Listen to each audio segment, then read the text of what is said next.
Monarch, the late Queen Elizabeth, on the day she would have turned 100. CBS's Vicki Barker is in London. On this, her real birthday, official observances were always held in June because the weather's better, King Charles has been reflecting on the woman he called his darling mama and on her 70-year reign. Through each passing decade, through every transformation, she remained constant, steadfast, and wholly devoted to the people she served. Dow up 391. This is CBS News. Every Sunday, moderator Margaret Brennan goes face-to-face with top leaders to make you better informed. Face the Nation, Sunday on CBS and streaming on Paramount+. I'm Ed Evans, CEO of Consumer Cellular. No, we're not one of the big guys. Truth is, we don't want to be. If you're over 50, Big Wireless probably has you paying for more data than you might need. You could be throwing away thousands over a lifetime. Our entry-level data plans start at just $20 a month. And for a limited time, switch and get your second month free. Call 1-888-FREEDOM, visit consumercellular.com or a store near you and get your second month free today. Plans include $5 credit for auto pay and e-billing. See site for additional details. Breaking news for your home. Wayday. Wayfair's big sale is almost here, and you can score the best deals in home. Like up to 80% off everything home. Yes, you heard that right. 80% off with free shipping on everything. Plus surprise flash deals all Wayday long. We're talking outdoor furniture and essentials, rugs, and more. All at Wayfair, and all up to 80% off during Wayday. Shop Wayfair's Wayday from April 25th through 27th. Wayfair, every style, every home. When it comes to your child's health, you want care that's close, convenient, and centered around the needs of your family. At MMC Pediatrics, we're more than just doctors. We're partners in your parenting journey. Here for every growth spurt, for every boo-boo, every fever, and every flu. Our team approach means that your child always sees someone that knows them. We are MMC Pediatrics. We are right beside you. Every step of the way.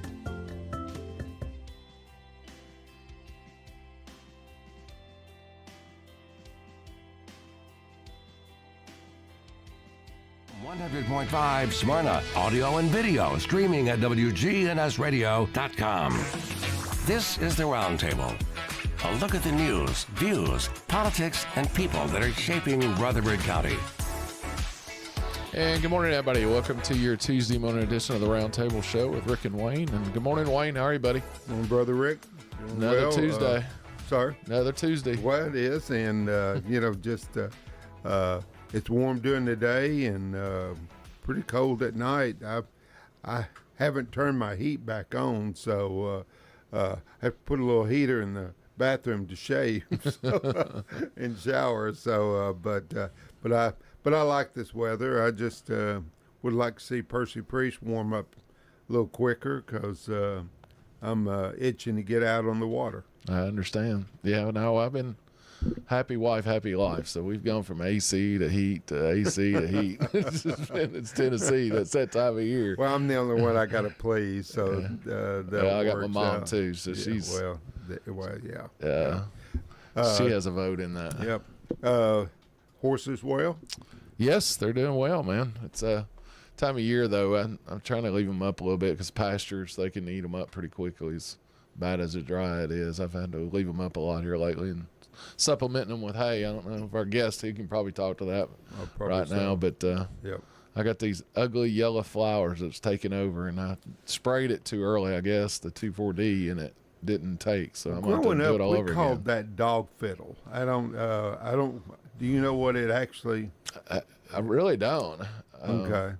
I just know spraying that 2,4-D absolutely knocks it out, but it's got to flower. Yeah. Shoot it before it flowers. It does it, hurt it, or does it take it out? I remember being on my grandfather's farm, and that's I'm not sure why it was called dog fiddle, but that's how we referred to it. So, well, I can tell you if you cut it or bush hog it, my God, you'll be a walking case of hay fever. It absolutely tears me, and it's terrible.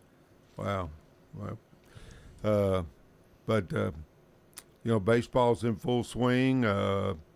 The United Football League is out, so I saw a little bit of that this week. We've got some distractions, so it's pretty cool. And the Braves are kicking butt right now, man. Yeah. I think they're the only team left that's not lost a series, so it's pretty good. you know, the last few seasons they've started out a little rough, and so I'm hopeful for them anyway. Yep. So, Brother Rick, this morning we've got a great friend with us, and Commissioner Bob Peay, Commissioner Zone 4. Is that correct, Commissioner? District 4. That's District 4. I'm sorry, and also Chairman of Budget. And I don't know if I've ever said this to you, but I need to, because after, you know, I spent almost 15 years being involved with the school board. So I had been to, you know, quite a number of county commission meetings over the years. And of course, you know, I was appointed for the first half of the term, Brad's term, and then I ran for the remaining 2.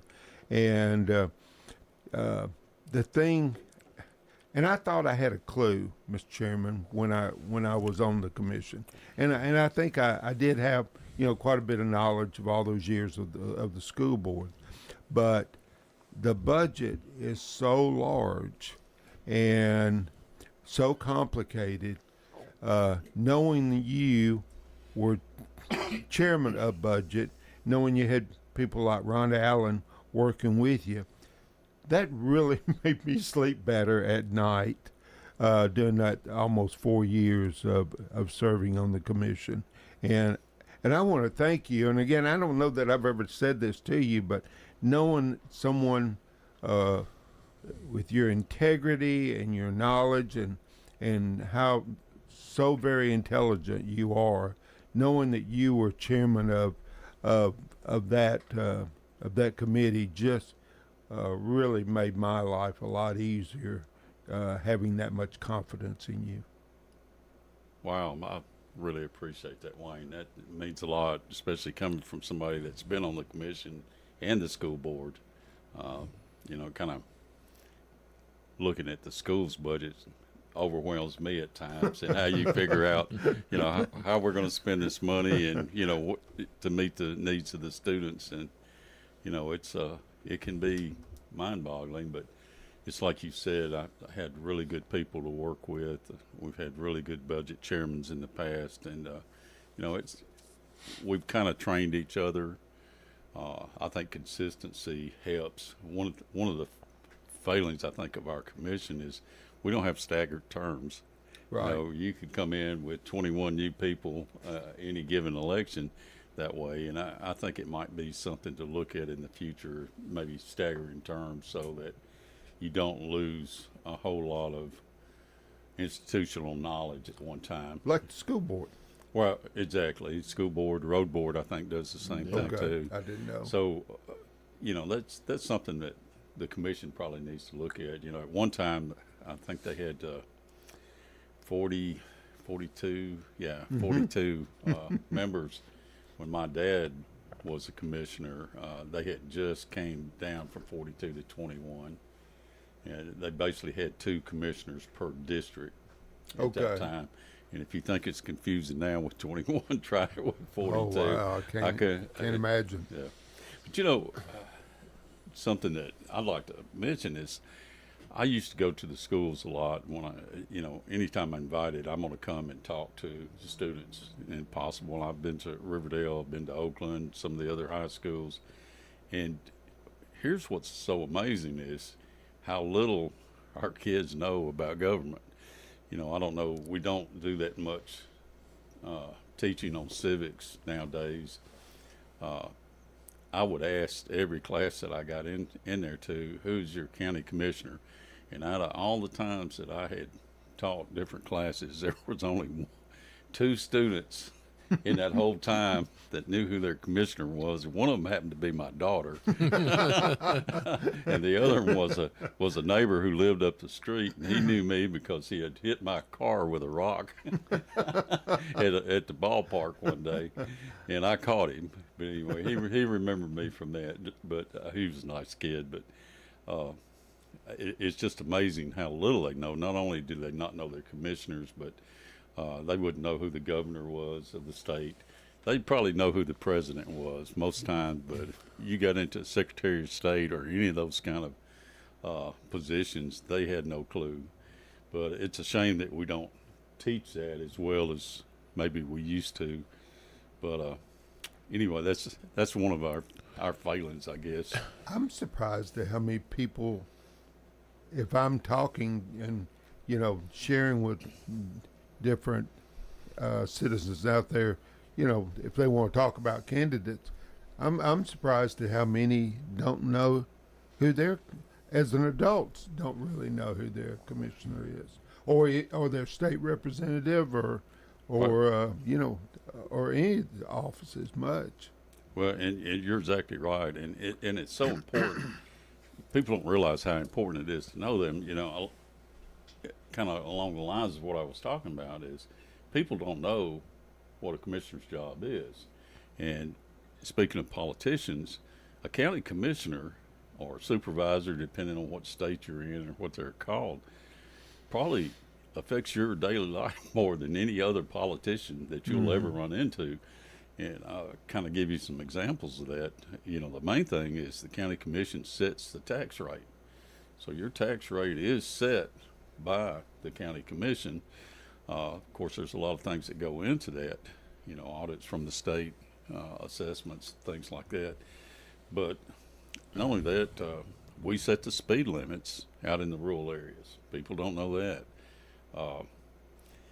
If we decided we wanted to run a road through your property, you know, that's something we can do through eminent domain. You know, it's not something I advocate doing, but I'm just saying those powers are there for the commission to do.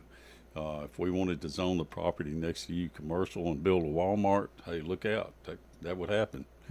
So like I said, your life can be affected more by a county commissioner on a local level than any other politician that you're ever going to run into. So I think it behooves everybody to know who's representing them. And I would advocate getting to know them on a personal basis. You know, if you have a problem, to me, that's the main job a commissioner should be doing, is listening to his constituents and helping them with their concerns. And, you know, that's the way I've looked at it. That's one reason that I continue to be a commissioner is people call me, and I've got a really bad habit of picking the phone up and calling them back. If I can't get a hold of them, I'll be knocking on their door, and you'd be surprised the look on their face. Well, I didn't know you were going to come see me. I said, hey, you called. That's right. And, you know, and I try to always address anybody that contacts me. And one thing that's frustrating to me, I've seen a comment here or there, well, I contacted you and you didn't help me. Here's what happens is if you send an email through the county government's email, a lot of times they quarantine our emails. And I see nods on both sides of her here. And it's frustrating to me because I'll have people say, well, I emailed you and you didn't answer back. Well, I never got your email because it was quarantined. That's why I give out my private email on the websites there. It doesn't get quarantined. If you send it through there, I should get it. So it's frustrating to me that the communication problem there, but that's got to do with so many cyber attacks that we get. It's people don't realize that we are constantly fighting that day after day, you know, every hour of the day. But it's really frustrating. I agree. Well, I got a unique perspective because I served on the commission of District 12, which was all inside the city limits of Smyrna for the most part. And now I'm in District 3 representing, and I do have a little bit that are in the city limits of Smyrna, but very few. It's a little bit going out on Nashville Highway and Pioneer and out, you know, basically the east side of Old Nashville Highway. But the amount of phone calls that I field now is astronomical. But I never got any calls when I was in District 12 because it all went to the city. But now, I mean, I get 4 or 5 a week, but I got a district that I feel they weren't being representative. They wouldn't get calls back. And now the words got out that, hey, you know, this guy's calling people back a little bit, and we're seeing some change with, you know, things that need to be taken care of, codes related or speeding cars or roadway improvements, trash pickup, the short things that we kind of take for granted. When people call us, we get on it and have it done. But I'm with you, man. calling people back, and they're like, well, I didn't mean for you to call me back. Well, no, I want to hear you out and see what it is and try to, make an issue, because if you're seeing it, there's 10 more people seeing the exact same thing on your road that are seeing the same thing. And you're right about speed limit signs and everything else. I had somebody call me and said what's the speed limit? And I said, well, Tennessee, from being in law enforcement, all roads are 30 miles an hour unless otherwise posted. So you need to be doing 30, but there's no way to do 30 on that road. And I said, well, I'll get with the road board guy that represents the same area, and told him who it was. And I said, I'll get with him, and then they'll get a thing called a road book, and then the road book will give the thing, and maybe they'll put us up a couple of signs. And I mean, they were on it, man. Chris was out there within a week and had some things. And then the guy called his back, and he said, man, there's no way I thought that was going to happen. And here, less than a week, you've got speed limit signs up out there. But so, well, it's this part of the process. We can't be everywhere at one time. It would be nice if we could, but we can't. I want to go back. You talked about earlier about staggering the terms of the commission, and I agree with that. But like Metro Nashville, and I know some of the other counties as well, I think Knox may even be one of those, they run at-large seats as well. So like there's 40 people in Metro Nashville, 35 are elected to districts, 5 are at-large seats. Do you think the at-large seats would help?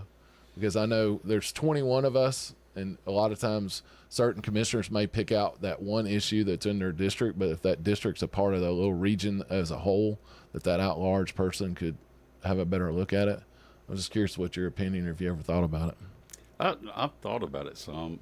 I'd always been of the opinion that it wasn't a good idea, but hearing your explanation there makes me reconsider that.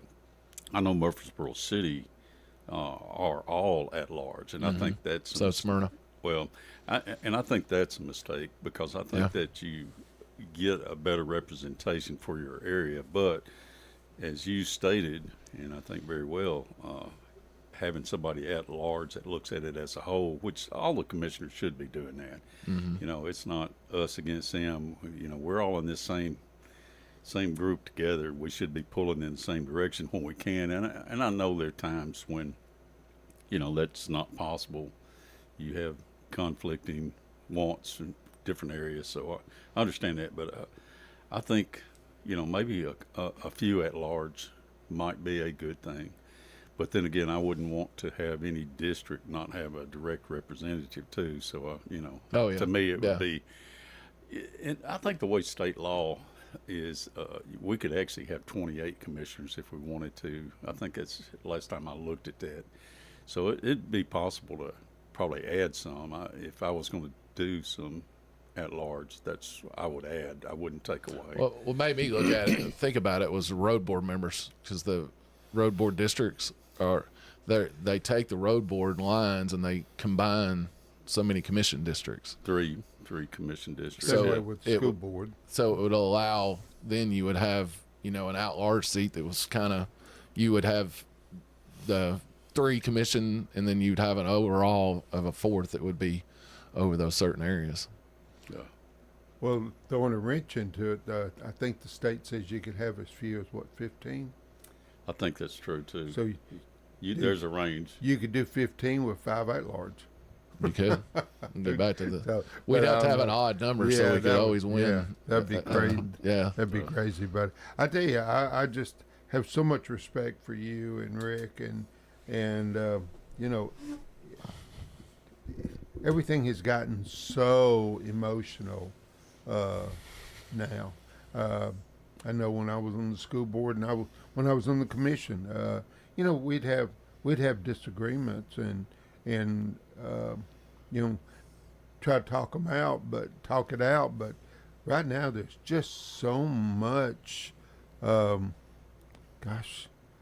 don't even know what word to use, but there's so many attacks on each other, and it's it's hard to get the real message out because of the attacks. Yeah, that's true. That's one of the reasons a lot of people won't even consider running for office, and it's a shame that more people don't get involved. But I understand why.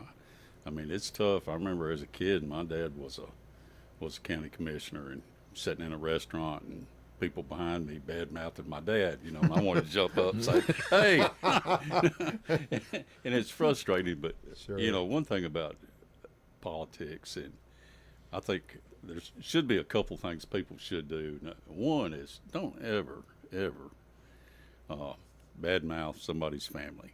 Sure. You know, a political opponent.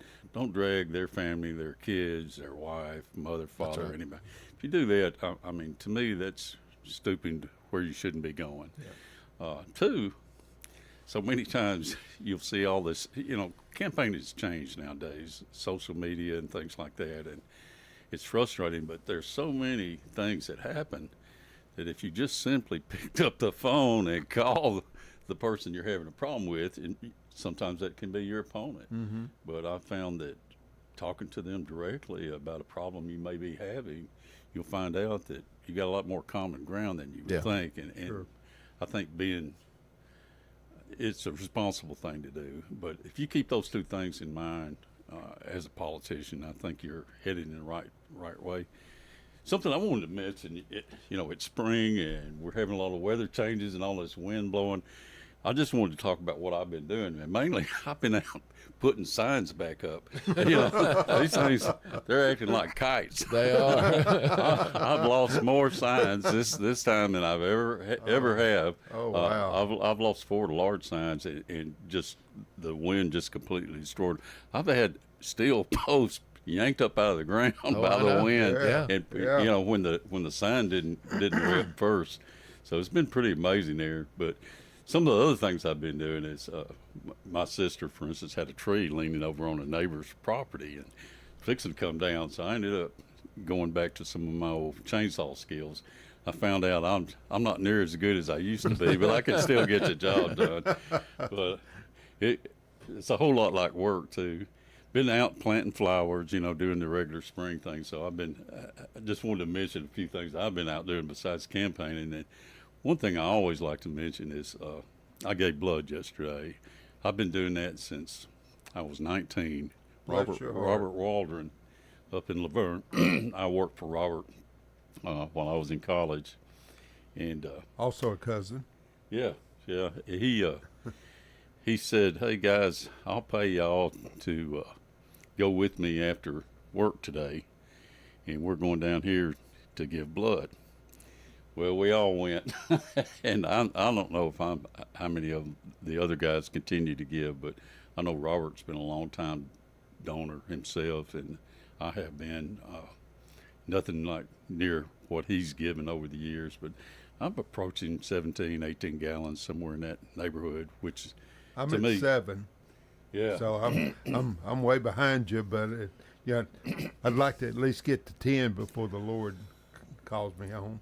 Well, it's a good feeling when you know that you help people. Heck yeah. I always like to give them a boost, and they're always needing blood, so that's something to keep in mind. And to kind of keep following up on some of the things I've been doing, I made a note or two of things I wanted to mention. Is early voting is going on right now. Right. So if you hadn't voted, get out there and do that. What is it they say? Vote often and early. That's right. Yeah, vote early and often. Yeah, it goes anyway. Early voting goes through the 30th, and then the election primary date is May the 5th. Yeah, something I want to mention and kind of brag on Alan Farley. Alan brought this to us, and we're one of the first counties in the state to implement this. But the fact that on election day you can vote at any precinct, and people don't realize what that's actually done for us.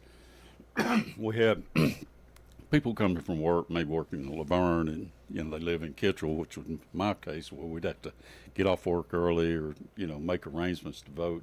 But now you can vote anywhere in the county, and of course you've got early voting sites. I know the SportsCom on the square at the Election Commission, over at Lane Agri Park. I know there's 3. There's some in Smyrna too, isn't there? Yeah, behind City Hall in Smyrna, you can go to the the Citizen Center in Laverne. It's got it as well. And there's a church on Hazelwood Drive. That's right. That's, in Smyrna as well. Yeah. Yep. I actually voted there once. Yeah. It's been a while, but here's what that's done for us. So in the past, I have seen long lines and people not actually get to vote because they had to leave for appointments, and just frustrated after being in line for 2 or 3 hours and not getting there. We'd have machines that go down. That's usually what would cause something like that. But a lot of the people that vote early now, that's let us have fewer machines in some of the locations because there's less activity there, and it gives people a wider opportunity to vote. Now, I know I had and I get calls. It's funny how you'll get calls from other commissioners' districts, and I had a guy who was commissioner in Sevierville, and he called me and asked me about this program that Alan had put out. He said, "Well, what do you think?" I said, "Well, it's going to save you money because you don't have to have as many machines." He said, "Well, is it going to help voter turnout?" I laughed. I said, "Well, unfortunately, it hadn't done that." Yeah. But, I'd advocate people to get out and vote. But anyway, it's a good program, and I applaud Alan for doing that. All right, we're going to take our first break here. Listen to Commissioner Robert Peay, Commissioner of District 4. He's running for re-election this year like all of us are right now, and he's chairman of Budget Committee. And how many years have you been on, Robert, total? At the end of this term, it'll be 28. 28 years. That's amazing. God bless you for your service. Amen. But we're going to take our first break. Be right back with you in just a minute.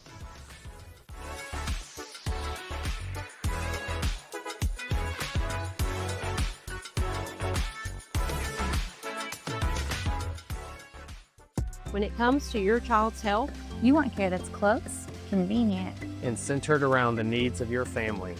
At MMC Pediatrics, we're more than just doctors.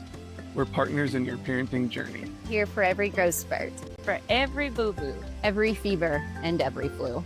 Our team approach means that your child always sees someone that knows them. We are MMC Pediatrics. We are right beside you. Every step of the way.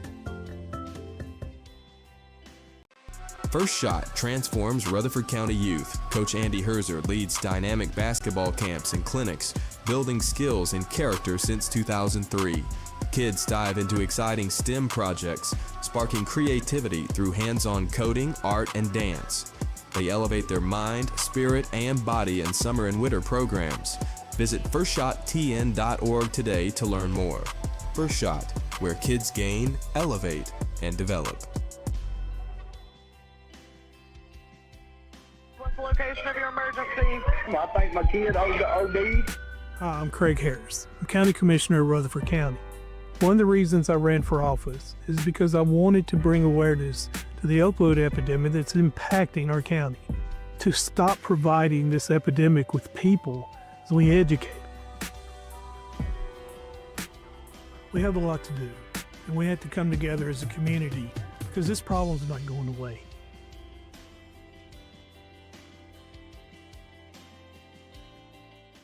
What if opening a checking account came with a perk? At South Central Bank, our popular Green Tree checking account now comes with more added value. That's right, things like cell phone protection, telehealth, roadside assistance, fuel savings, and enhanced identity theft support are all part of Green Tree checking. No hassle, no stress, just perks for doing something you were going to do anyway. Stop by any South Central Bank branch or visit us online at southcentralbank.com. Banking with rewards. South Central Bank, member FDIC, equal housing lender. This is Good Neighbor Events with Bart Walker.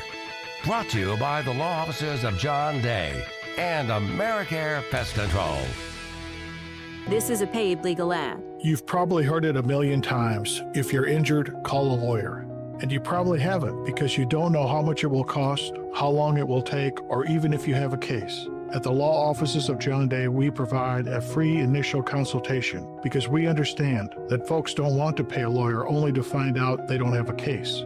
If you think we can help, we do so on a contingency basis, which means we only get paid if you do. Seriously injured? Call me, John Day. Now, Good Neighbor Events. Here's Bart Walker. This is the weekend for the Master Gardeners Plant Swap, Saturday morning from 9 to 11. Over at the Lane Agri Park. The Master Gardeners simply ask that these be non-invasive plants. Once again, the totally free plant swap is this Saturday from 9 in the morning to 11 o'clock over at the Lane Agri Park. That's at 315 John R. Rice Boulevard, next to Paws and just down from Sam's. Also, this Saturday brings the Vet Connect 26 to MTSU. It's all free and an opportunity to learn what is available to help you. That's this Saturday from 9 in the morning until 3 in the afternoon at MTSU's James Union Building. This Saturday. Also, Saturday brings Pioneer Days to Cannonsburg. Walk through history, absolutely free. That's this Saturday at Cannonsburg Pioneer Village. Take advantage of early voting now through April 30th. Those are WGNS Good Neighbor events. Rutherford weather. Daytime highs approaching 81 today under mainly clear skies. Lows level off around 52 tonight. I'm meteorologist Jennifer Wojcicki on News Radio WGNS. Currently, it's 53 degrees. WGNS is powered by Middle Tennessee Electric. If you've recently changed your phone number or email, make sure you update your details at mte.com. It's the best way for MTE to reach you quickly with important outage updates. This is the Roundtable from News Radio WGNS on FM 101.9 and AM 1450 Murfreesboro, FM 100.5 Smyrna. Listen and watch at WGNSradio.com. And welcome back to the second segment of Tuesday Mornings with Rick and Wayne.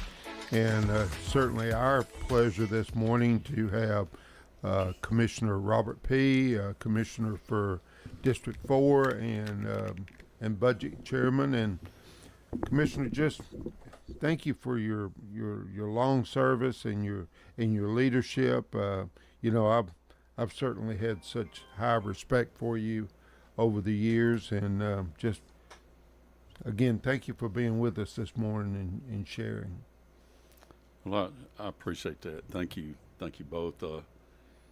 Rick had asked me how long I had served, and actually at the end of this term will be 28 years. And a lot of people say, well, that's way too long. We need some new blood, some new ideas. But I think that the reason I've served that long is because I listen to my constituents. Mm-hmm. I'm not one of these guys that think that I need to go out and educate the public. Sometimes there's things they don't know about, and yes, there's information I might have that I'll share. But I tend to listen to them. I don't have any special interest groups that I've ever been involved with other than the people that I represent, and that's my special interest group. I'm not a home builder, although I used to be. I used to build, but to me, it's important that I represent the people in my district, and that's why I get a lot of a good sense of helping my community, and that's what's important to me. People call me and they've got a problem. Sometimes it's really serious and devastating to them and their family, and it's a good feeling to be able to at least point them in the right direction. And Mm-hmm. I don't always have the answer, but I usually know where to find it, so that helps. But anyway, I've enjoyed being a commissioner, and I'm really humbled by the support that I've had through the years and the people in my community that have helped me. And again, I think it goes back to, when somebody calls, pick up the phone and call them back. Go see them, try to address their problems. Now, I can't always help, and I don't always agree with what's going on, but I tend to listen to the people in the community that are affected. Mm-hmm. I think everybody has basic property rights and should be able to do what they want to with their own property. But an old saying is, my rights end where yours began, and yours ends where mine began. And I think that, that again gets back to the golden rule. You treat others the way you want to be treated. And I think things would be a lot easier. On a commissioner, some of the most difficult decisions you got to make are people squabbling among themselves, and there's so much of that goes on. It's a shame, but it's usually something that you pick up the phone and talk to each other. As I've said earlier in this show, a lot of problems would go away. Yeah. But I wanted to talk a little bit about our AAA bond rating. Yep.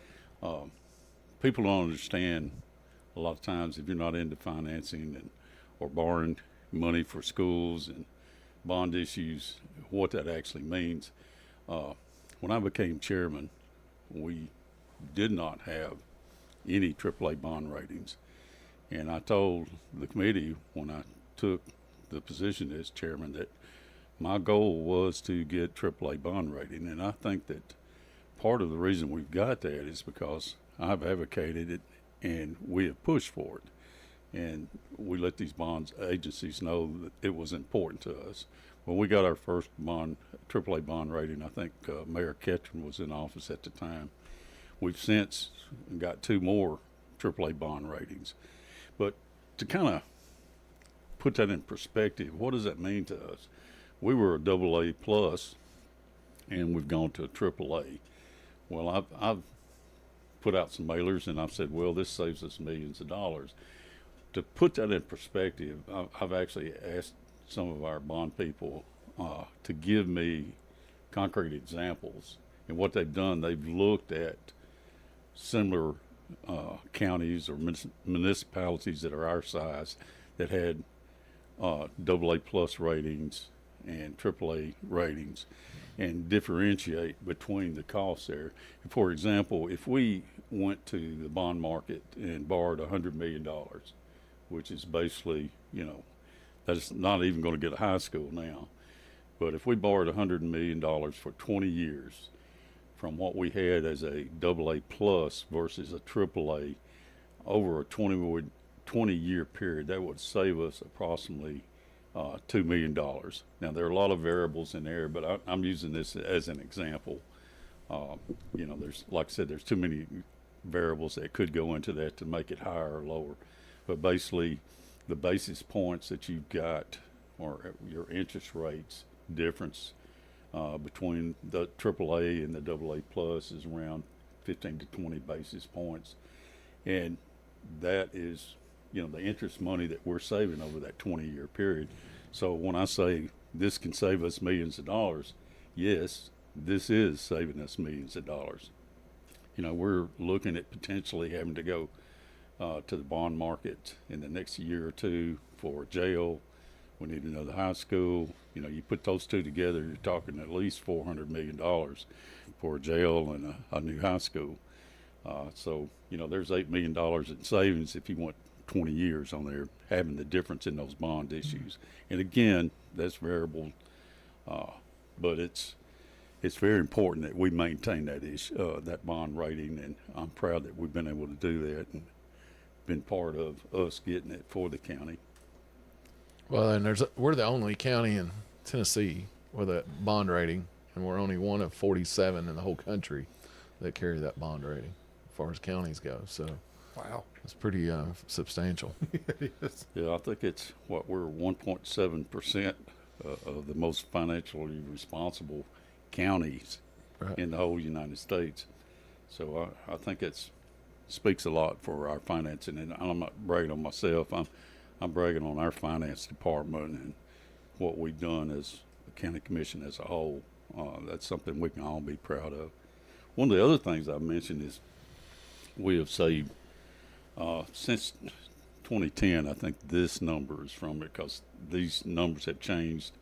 26.4 million it has been saved directly on restructuring our debt, and I've mentioned this at a commission meeting. That doesn't happen by chance. No. That's something you got to look for. You got to follow the bond markets. You have to do it at the correct time to be able to make those kind of savings. And so we've got a finance director and commission and a budget committee that stay on top of that. And so we mean to save money and be as prudent with our money as we can be. And I think these ratings that we've got prove that we have been, and we've shown not only people here, but in our state and in our nation that, we have good finances here.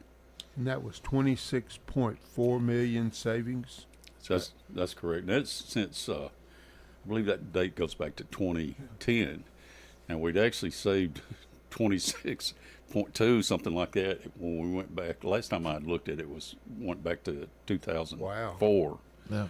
But, you know, just this year, I think we've saved somewhere in the neighborhood of 1.3, somewhere in that neighborhood. I'm not sure on the exact number there, but this is ongoing. It's not just static. That's right. right. I'm not repeating a number from 10 years ago. Yes, these are going back 10 years, but you know, before it went back even further, back when Lisa Nolan was our finance director. So anyway, we're continuing to save money on that. It's cumulative, I guess you could say. It is. It is. Yeah, but like you said, it's going to be so important coming down the road. We're still waiting for the Board of Education are supposed to give us a 5-year plan. We've been waiting, and maybe in the next month or so we may hear this 5-year plan that they've got. But, you know, all writing on the wall says we know one high school has to come in as soon as possible, and maybe looking at 2 more middle schools. So there's 3 schools there. And that jail, we still don't have land yet that I'm aware of, or if you know of anywhere, but we don't know what that land costs. So it's hard of us. I know there's a formula they put in and says about $270,000 per inmate. You can add that times that by the number of prisoners you think you're going to have, and that tells you about what that jail is going to cost you. But that's not counting the land in that number. So if that land ends up being inside the city of Murfreesboro, we know there's going to be $2 to $3 million worth of just fee costs that they tack on to us. That we ought to talk about that too. Is Oakland and Riverdale, the expansions, and what a difference that made in those schools, and you know that affect your district out there with a lot with those expansions happening. But those schools really needed that. And oh yeah, they the Riverdale and Oakland expansions. Of course, those I've got constituents that go to both those high schools and some of the others too, Fiscal. Yeah. But that's something that, again, didn't just magically happen. Oakland wasn't slated to even be on an addition early, and with help from other commissioners was able to get funding for the Oakland addition there. And, you know, it was a safety concern besides being overcrowded. I know my oldest daughter graduated from Oakland, and I remember the first year she was a freshman there. We went in, and they said there was 2,600 kids at the time, and the teacher that was doing the orientation said, all you kids need to call your county commissioner. He didn't know I was a commissioner, and you know, tell them that we're bursting at the seams. We have got more kids here than the city of Woodbury. And I thought, well, that's kind of interesting statistics. That was Mr. Stutter, by the way. Oh, but, I had him in junior high, by the way. After the meeting? Introduce yourself to him. Yeah, well, we found out who each other were over the years, and got to be friends there. But anyway, it was kind of interesting hearing his perspective on that. But he was right. You know, when you let all those kids that were driving out on the roads, I mean, you had a major traffic jam back then. But you know, the school's a little bit smaller as far as student-wise now. But those additions are beautiful, and they're well needed. You know, that's the first high school built in the 4th District. Well, of course, it's not a new high school there. That addition is the first addition to a high school since, 50 years. Those 2 schools were originally built. I forgot how many years they said it was the first time they didn't have portables. Yeah. I think it was like 35 years they've had portables for like 35 years. And that was the first time they haven't Smyrna and Laverne as well. And they're about full of the capacity already, even with those additions that we just did, especially Smyrna High School. We're just getting done with it, and they're already back full again. Right. So, well, you know, and it's frustrating for me. I mean, I've had some attacks that I did some deficit spending, and I kind of laugh at that. You know, some of my opponents are in public safety. Some of the deficit spending that went on had to do with giving them raises. That's right. And that's actually why we actually did deficit. At one time we were shy maybe 30 jailers. We were losing our public safety people hand over fist to the municipalities that were offering them a lot more money. not only sheriff's deputies, but also the ambulance service. And we were at a point where we were the lowest paid entity in this county, and we had to make some changes. You cannot operate a jail if you don't have the jailers there to monitor and take care of those inmates. You cannot patrol. I mean, when you need a policeman and you pick up and you call 911, you need that person right now, and you need to have somebody available to come out and help you. And people don't realize how important that is. But anyway, the deficit spending that we've done was mainly to take care of them and to build schools. A lot of times people will get the idea that we don't spend down enough of our money, but then when we do spend it down, they're going to fuss saying, hey, this is deficit spending. Well, we're taking down our reserves. And if you look where we had to make tax increases there, a lot of that had to do with had to do with us adding firemen. We added, enough people for 5 stations, and that's like $1.1 million per station just on fireman manpower. That's right. So it costs to operate this county. Unfortunately, one of the only places we've got to go is property taxes. So. Well, and y'all taking some of that money and started building these public safety centers. I've out in Murray Kittrell, I've got some good friends of mine I ride horses with quite frequently, and I have them insured, and they were a class 10. And as soon as that opened, I had Farley send me a letter to let me know that station was open and what kind of equipment was in it, as far as fire trucks and personnel. Yeah. And I turned it in. Their ISO rating went to a 5. Well, that cut their rate by 60% of what they were paying on the insurance just by that station opening out there. Yeah.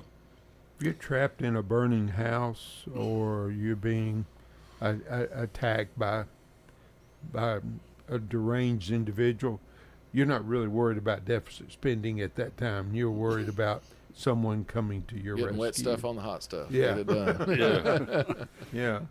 So, it's public safety is, got to be right at the top of the list. Well, I would normally say education, but public safety would go before education. I don't know if y'all remember several years back there were some shootings around the Capitol where you had a deranged person that was actually sniping and shooting people from the roads, and they eventually caught him, but it basically shut down the schools because there were kids getting, not necessarily kids, but there were people being shot on the streets. And if it's not safe to put your kids out waiting on a bus stop, you're not going to send them to school. I mean, I wouldn't be sending my kids to school. If anything, I'd be taking them myself. But still, public safety is the main thing that's going on. People don't realize that. Well, I don't ever have any problems. Well, you hadn't had any problem today, but you might have. Yeah. So one of the other things that I've worked on that doesn't get much sounding is the ROB committee, and that's the Rutherford Opioid Board. And kind of talk about that for just a minute or two. The Rutherford Opioid Board is overseeing funds that was given to the states to help with the opioid epidemics. And we've had several $1 million that we have distributed. And actually the state, again, is looking at us as an example of how we've done it. We've partnered with MTSU to help us look at different agencies that we fund. We look at prevention for one. Then we work on 2, helping people find them stable housing, helping them afterwards get jobs and things like that.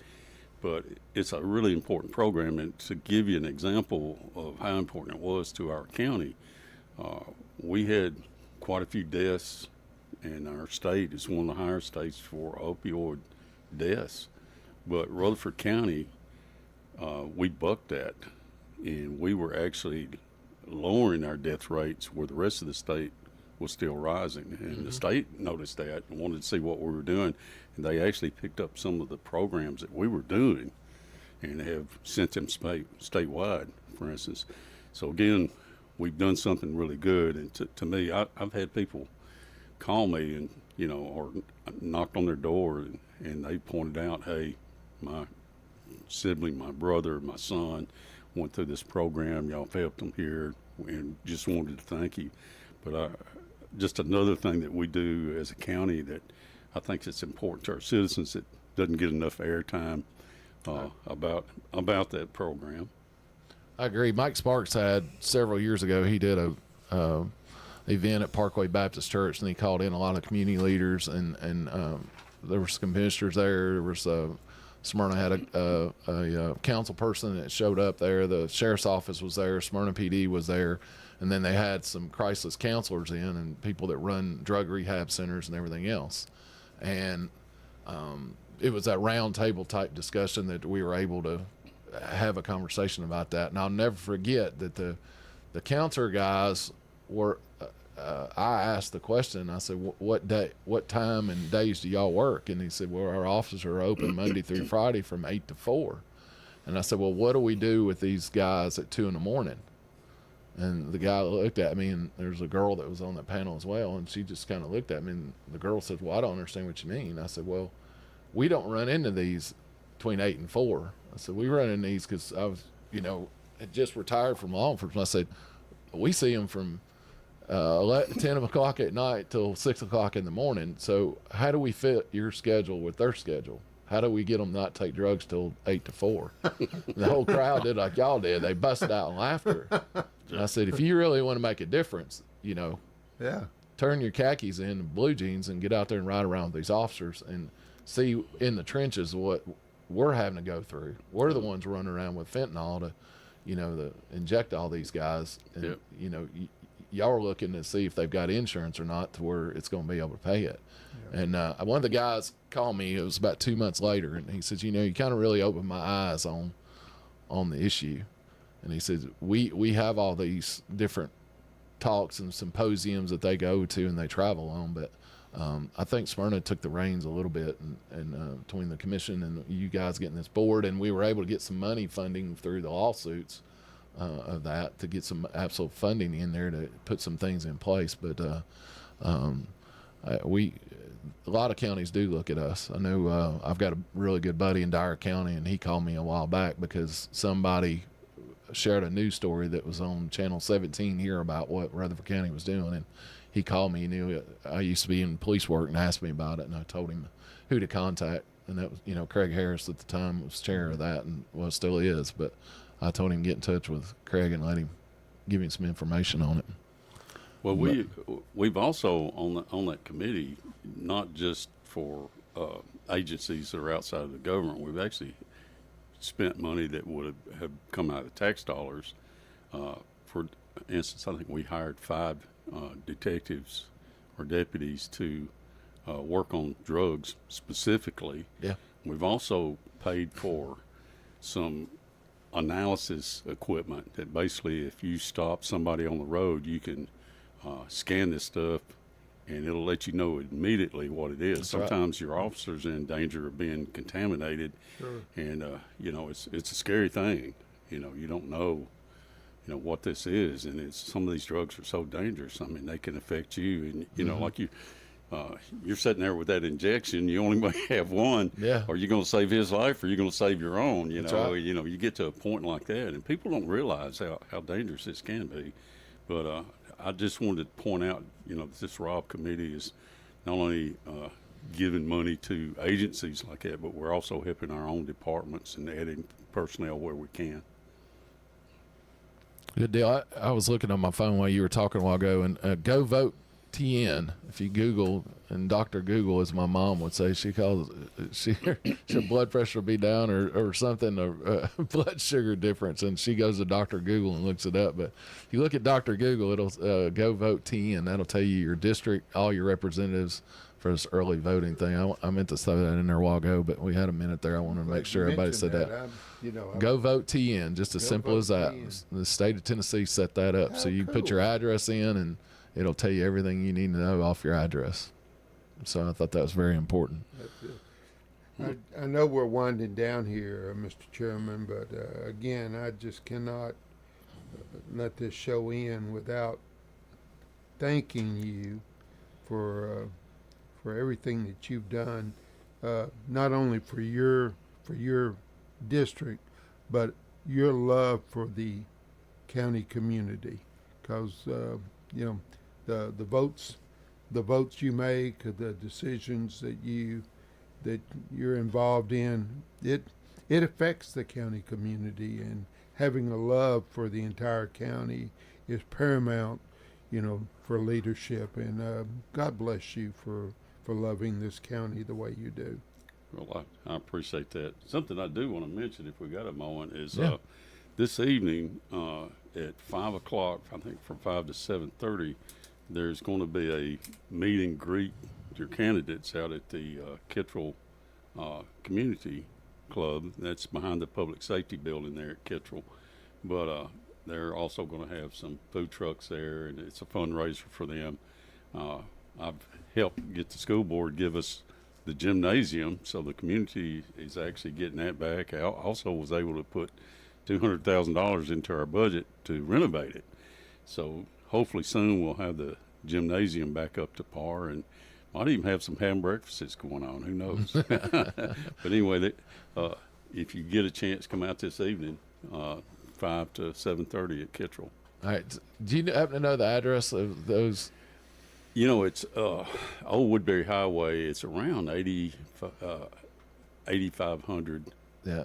8567, somewhere in there. I forget the exact address, skips me, but if you go out John Bragg Highway and Murray Kittrell Road, when you cross Cripple Creek Bridge, take a left and you'll see it. You'll run right into it. Did we play basketball against each other in that gym when we were in elementary school? Not in that specific gym. We played in the old one. The old one. Yeah. That was pretty cool. It was. I threw a poke, I have to say,